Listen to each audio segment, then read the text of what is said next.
আমার নাম সবিতা। বিয়ের 2 দিন পরেই আমার স্বামী বিদেশে চলে গেল। যদি আগে জানতাম যে সে বিয়ের পরপরই চলে যাবে, তবে আমি হয়তো তাকে বিয়ে করতাম না। বিয়ের সময় আমি স্বামীকে বলেছিলাম, তোমার বিশাল বাড়িতে আমি একা থাকতে পারবো না, কিন্তু তিনি আমার কথায় কান দেননি।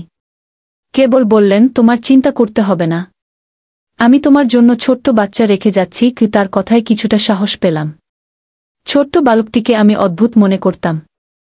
প্রতিদিন তার রুম থেকে এক অদ্ভুত আওয়াজ আসত।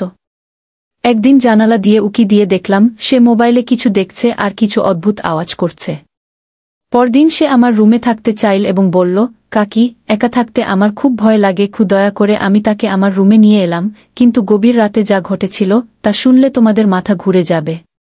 জীবনের নানা রঙের মধ্যে বিয়ের আগে আমি ভেবেছিলাম আমার জীবন হবে স্বপ্নের মতো। জিৎ, আমার স্বামী, একজন সফল ব্যক্তি। তার পরিবার ছিল ধনী, কিন্তু বাবা মা নেই। বিয়ের সময় তিনি কোনো অলংকারের দাবি করেননি। আমি তো খুশি, ভাবলাম আমি জিতের সঙ্গেই নতুন জীবন শুরু করতে যাচ্ছি। শ্বশুরবাড়িতে আসার পর বিশাল বাড়িটি দেখে আমি অবাক হয়েছিলাম। গরিব ঘরের মেয়ে হিসেবে এত বড় ঘরে বিয়ের স্বপ্ন আমি কল্পনাও করিনি। বিয়ের দিন আমাদের ঘরটি ছিল ফুলে ফুলে সজ্জিত, যা দেখে আমার হৃদয় ভরে উঠেছিল। প্রথম রাতে যখন আমি বিছানায় বসেছিলাম, তখন আমি ভাবছিলাম, আমি কি সত্যিই এই জীবনকে গ্রহণ করতে পারব? বিয়ের প্রথম দিন থেকেই বাড়ির পরিবেশ অদ্ভুত লাগছিল। জিৎ বিদেশ চলে যাওয়ার আগে আমাকে নানা কথায় আশ্বাস দিয়েছিল, কিন্তু আমি প্রতিদিনই একাকিত্ব অনুভব করছিলাম। ছোট বালকটি দিনে দিনে আমার বন্ধু হয়ে উঠল। সে মাঝে মাঝে আমাকে সাহায্য করত, কিন্তু গভীর রাতে যখন অদ্ভুত আওয়াজগুলো শুনতে পেতাম, তখন মনে হতো আমি আর একা নই। এক রাতে সে আমার কাছে এসে বলল, কাকি, আমি খুব ভয় পাচ্ছি। আমি তার মাথায় হাত বুলিয়ে বললাম, তুমি আমার সাথে থাকলে কিছুই হবে না গি। কিন্তু পরের দিন থেকে অদ্ভুত ঘটনা ঘটতে লাগল। রাতের অন্ধকারে ঘরের ভেতরে কান্নার আওয়াজ শোনা যাচ্ছিল। আমি ভয় পেয়ে গেলাম। ছোট বালকটির সঙ্গে আমি সেই রাতে বসে বসে গল্প করলাম, কিন্তু যখন সে ঘুমিয়ে পড়ল, তখন আমি আবার সেই আওয়াজ শুনলাম। আমি জানালার দিকে চলে গেলাম, দেখতে বাইরে কিছু হচ্ছে কিনা। তারপর একদিন আমি সিদ্ধান্ত নিলাম যে আমি সত্যিটা জানব। ছোট বালকটিকে জিজ্ঞেস করলাম, তুমি কি জানো এখানে কি হচ্ছে? সে কেবল চোখ সরিয়ে নিল। তার মুখাবয়বে এক অদ্ভুত ভয় ছিল। আমি অনুভব করলাম কিছু একটা লুকিয়ে আছে। এভাবে দিন দিন আমার চিন্তা বাড়তে লাগল। আমি সিদ্ধান্ত নিলাম আমাকে এই বাড়ির রহস্য খুঁজে বের করতে হবে। হয়তো আমি কিছু ভুল দেখছি, কিন্তু আমার মনে হচ্ছে জিতের চলে যাওয়ার পরেই সবকিছু বদলে যাচ্ছে। এক রাতে আমি আবার সেই আওয়াজ শুনতে পেলাম। এবার আমি সাহস করে বেরিয়ে এলাম। ঘরের করিডোরে হাঁটতে হাঁটতে আমি এক দরজার দিকে চোখ পড়ালাম। দরজাটি খোলা ছিল এবং ভিতরে অন্ধকার ছিল। আমি মনস্থির করে ভিতরে ঢুকলাম। আমার সামনে একটি পুরনো ছবি উকি দিচ্ছিল, জিতের পরিবারের ছবি, কিন্তু সেখানে কিছু অদ্ভুত ও ভয়ঙ্কর পরিবর্তন ঘটেছিল। ফিরে এসে আমি ছোট বালকটিকে বললাম, তুমি কি জানো এখানে কি হয়েছে? তার চোখে ভয়ের ছাপ। সে বলল, এটা সব জিতের দোষ। সে এই বাড়ির সত্যি কথা লুকিয়ে রেখেছে গি। আমি অবাক হলাম। কি সত্যি কথা? সে বলল, এই বাড়িতে কিছু ভৌতিক ঘটনার গন্ধ আছে। মানুষ এখানে আসা যাওয়া করে, কিন্তু ফিরে যায় না গি। আমি হতবাক হয়ে গেলাম। আমার মনে হলো আমি সত্যিই এক অদ্ভুত পরিস্থিতির মুখোমুখি হয়েছি। এখন আমাকে সিদ্ধান্ত নিতে হবে, আমি কি এই অন্ধকার থেকে বেরিয়ে আসতে পারব, নাকি এই রহস্যের গহ্বরে হারিয়ে যাব। এভাবেই শুরু হলো আমার নতুন জীবন, এক অজানা পথে। সবিতা সেই অদ্ভুত রাতের পর থেকে আরও বেশি সতর্ক হয়ে গেল। সে বুঝতে পারছিল বাড়ির মধ্যে কিছু একটাকে জিত ইচ্ছাকৃতভাবে তার কাছ থেকে লুকিয়ে রেখেছিল। ছোট বালকের অদ্ভুত আচরণ তাকে আরও বেশি ভয় এবং সন্দেহের মধ্যে ফেলে দিচ্ছিল। কিন্তু যতই দিন যাচ্ছিল, সবিতার মনের ভেতর শক্তির জন্ম হচ্ছিল। সে ভাবল, যদি এই বাড়ির অন্ধকারকে পরাস্ত করতে হয়, তাহলে তাকে সাহস নিয়ে লড়াই করতে হবে। একদিন সকালে ছোট বালকটি কোথাও দেখা গেল না। তার আচরণ বেশ কিছুদিন ধরে অদ্ভুত ছিল, কিন্তু সেদিন তার অনুপস্থিতি সবিতাকে চিন্তিত করে তুলল। সে সারা বাড়ি খুঁজেও বালকটির কোনো খোঁজ পেল না। কিন্তু বাড়ির পুরনো অংশে যাওয়ার সময় সে একটি লুকানো দরজার সামনে এসে দাঁড়াল, যা আগে কখনো দেখেনি। দরজাটি এত পুরনো ছিল যে এটি অনেক বছর ধরে বন্ধ ছিল বলেই মনে হচ্ছিল। ভয়ের শিহরণ তার মেরুদণ্ড বেয়ে নামল, তবুও সে তার কৌতূহল দমন করতে পারল না। দরজার হাতল ধরে টান দিতেই সেটি কড়মট করে খুলে গেল। দরজার ওপাশে একটি দীর্ঘ সিঁড়ি, যেটি নিচের দিকে চলে গেছে। চারপাশে ছড়িয়ে থাকা ধুলো আর স্যাঁতসেঁতে গন্ধ ইঙ্গিত করছিল যে বহু বছর ধরে কেউ এখানে পা রাখেনি। সবিতার মন বলছিল, ফিরে যাও, এটা নিরাপদ নয়, কিন্তু অন্য কিছু তাকে নিচে টেনে নিচ্ছিল। সে ধীরে ধীরে সিঁড়ি বেয়ে নিচে নামল। নিচে একটি বড় ঘর ছিল, যেখানে দেওয়ালে জীর্ণ পুরনো ছবি ঝুলিয়ে রাখা ছিল। সেসব ছবির মধ্যে জিতের পরিবারের সদস্যদের ছবি দেখতে পেল, কিন্তু সেখানে তার মুখগুলো বিকৃত ও ভয়াবহ লাগছিল। প্রতিটি ছবিতেই মানুষের চোখের চাহনি যেন কিছু একটা বলতে চাইছে, কিন্তু কেউ শুনতে পাচ্ছে না। ঘরের মাঝখানে একটি প্রাচীন ট্রাঙ্ক রাখা ছিল। সেটির দিকে তাকিয়ে সবিতা হঠাৎ অনুভব করল তার ভেতরে কিছু ভয়ঙ্কর লুকিয়ে আছে। ট্রাঙ্কটি খুলতেই সে ভেতরে একটি পুরনো বই পেল, যা ধুলো ঢেকেছিল। বইটির নাম লেখা ছিল এক অজানা ভাষায়, এবং তার ভেতরে কিছু প্রাচীন মন্ত্র আর আচার অনুষ্ঠানের বর্ণনা ছিল। সবিতার মনে হল এই বইতেই হয়তো সেই রহস্যের সমাধান আছে যা তাকে মুক্ত করতে পারে। সবিতা বইটি নিয়ে উপরে ফিরে এল এবং রাতে যখন বাড়ির সব দরজা জানালা বন্ধ হয়ে গেল, সে মন্ত্রগুলো পড়া শুরু করল। প্রাচীন ভাষার মন্ত্রগুলো উচ্চারণের সাথে সাথে পুরো বাড়িতে যেন এক অদ্ভুত কম্পন সৃষ্টি হল।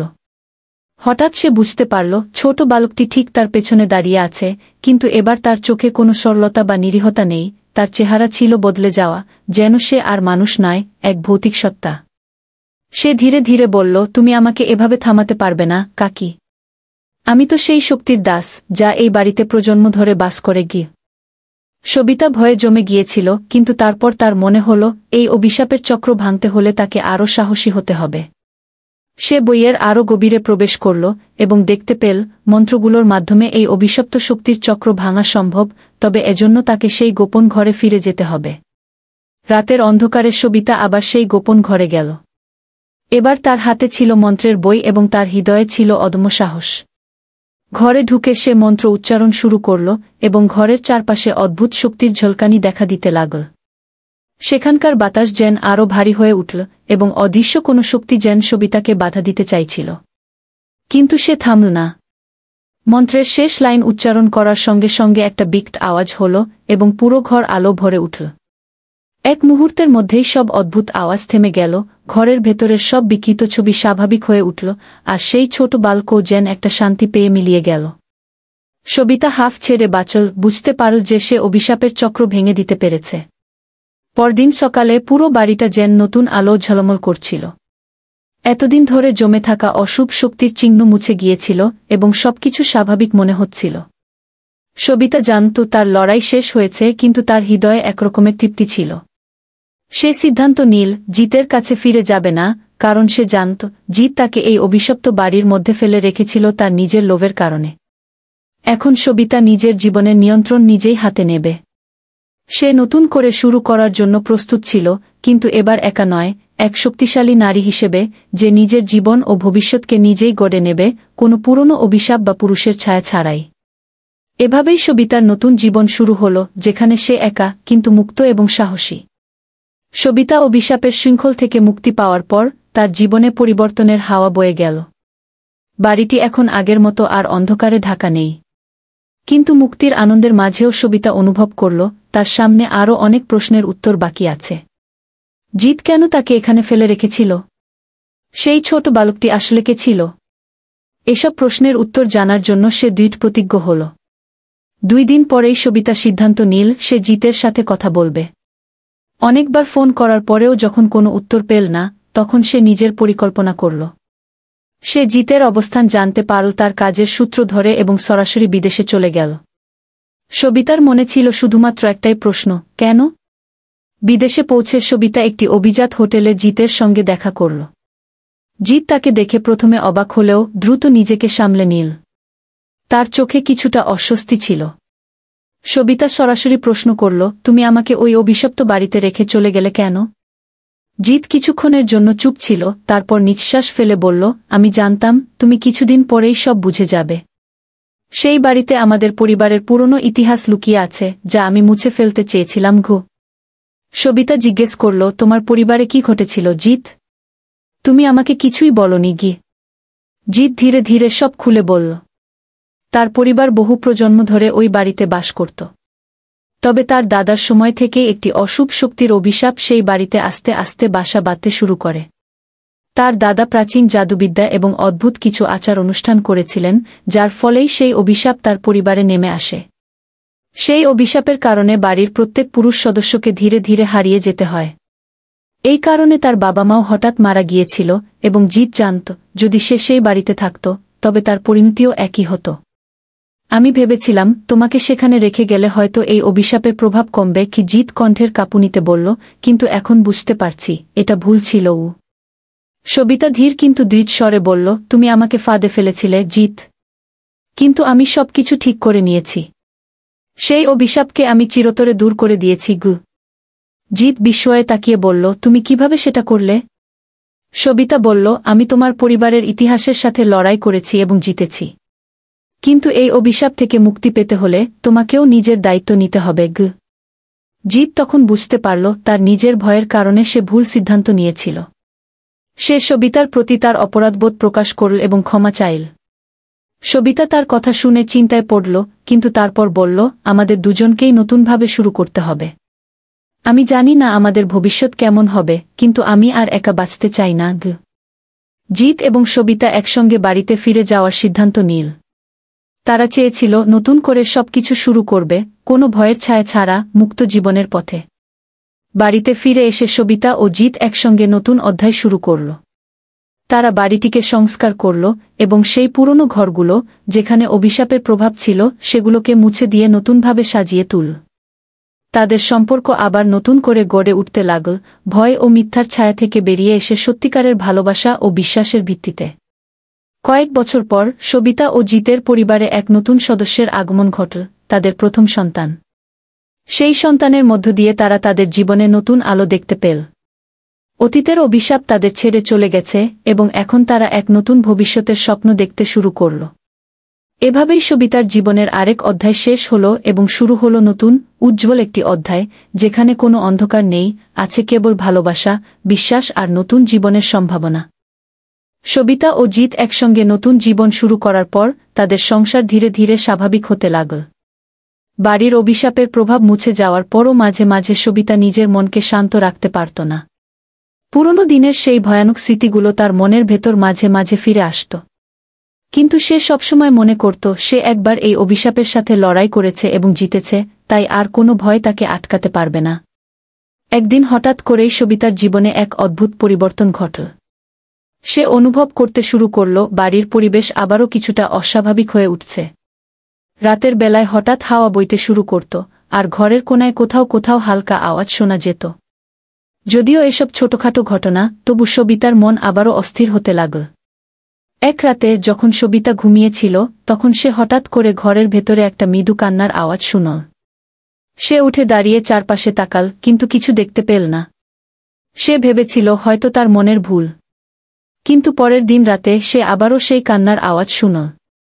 এবার সে বুঝল কিছু একটা তার দিকে এগিয়ে আসছে। সবিতা সিদ্ধান্ত নিল সে বাড়ির সমস্ত পুরনো কাগজপত্র ও ইতিহাস আবার খুঁজবে। সে জানতে চেয়েছিল সেই অভিশাপ পুরোপুরি মুছে গেছে কিনা, নাকি কিছু অবশিষ্ট রয়ে গেছে। কাগজপত্র ঘাঁটতে ঘাঁটতে সে একটি পুরনো পাণ্ডুলিপি পেল, যেখানে লেখা ছিল, অভিশাপের শিকল একবার ভাঙলেও যদি কেউ তা পুনরায় ছোঁয় তবে তা আরও শক্তিশালী হয়ে ফিরে আসবে। সবিতা আতঙ্কিত হল। সে বুঝতে পারল কিছু ভুল হয়েছে।